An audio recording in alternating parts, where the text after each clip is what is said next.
Всем привет, дорогие друзья! Вы смотрите пилотный выпуск нестандартных фишек от Чайки. Сегодня мы рассмотрим ретейк на Мираже. Быстрые раунды очень популярны на этой карте, как в ММ, так и на про уровне, поэтому часто, переходя на стадию ретейка, у вас все еще остается дым, который в большинстве случаев не используется или вносит незначительную пользу, поскольку его приходится судорожно откидывать с открытых позиций. Поэтому для таких ситуаций я покажу пару смоков с безопасных точек, которые при правильном чтении противника и быстром применении помогут вам выиграть ретейк. Самая опасная позиция выбивания Б – это Форест. Торчащая голова за стенкой часто становится фатальной для выходящих тиммейтов с шорта. Поэтому с КТ нужно давать дым в плент, чтобы как можно быстрее сблизить дистанцию контакта. Теперь игроки Зиги беспокоятся только о ближних углах. Это форсирует скорость сплит ретейка и заставляет Т менять позиции на более выгодные в новых условиях, на чем их и можно поймать. Конечно, террорист может сыграть неожиданно на прочек игроков Зиги в пленте и дальнейшем спрее в дым, но в таком случае он становится открытым для кухни. Также этот смок работает и против щели с белого, который часто используют снайперы после раша, ожидая быстрой стяжки КТ-вапера с балкона. Кстати, ретируясь с А через мидл, потратьте мгновение, чтобы проверить люркера через эту щель. Вроде мелочь, а вспомните, сколько раз вас убивали такие типы в спину. Если вы остались в ситуации 1 на 1 и есть инфа о том, что бомбу поставили под шорт, зачастую это возможно только в лейт-раундах, но допустим вы не тратили или подобрали дым как трофей, вот таким смоком вы легко можете сделать раунд практически безысходным для атаки. Т или выходит на перестрелку без возможности пострейфиться, или стреляет по радару через дым. В любом случае, один точный бросок гранаты ставит противника в самую неудобную из возможных ситуаций.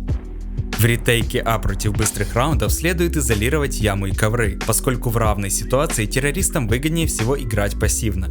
Будучи в джангле, вы можете разбросать яму и тетрис, выкурив таким образом Т из сейвовых углов. Если у вас есть тиммейт в дельпане, то для него это должен быть изи минус. После раскида вам стоит сразу прикрывать ковры, потому что у Т в этой точке есть достаточно времени, чтобы отвернуться от флешки и отвлечь внимание от тетриса. Если Т строит свою тактику на контроле мида и сплите А с упором на выходе с коннектора, то С4 будет поставлен вероятнее всего под шорт, и ретейк нужно осуществлять с дельпана.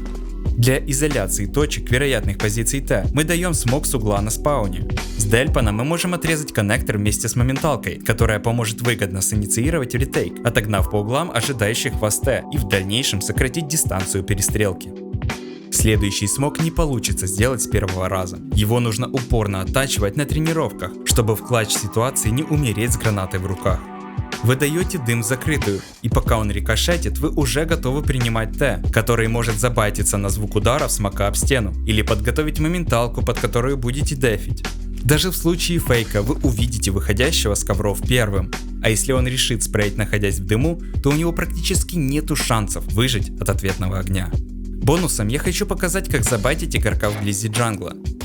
Дело в том, что звук железа в игре одинаковый. Вы можете выстрелить по молотку и принять игрока, который полезет пикать, ожидая, что вы спрыгиваете сверх низа.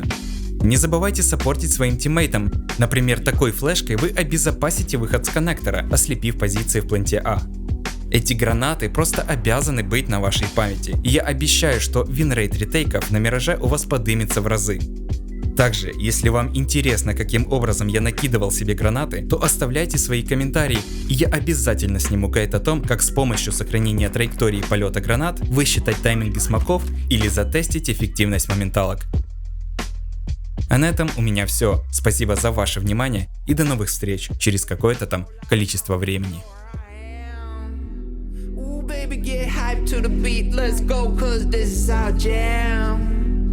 This is our jam.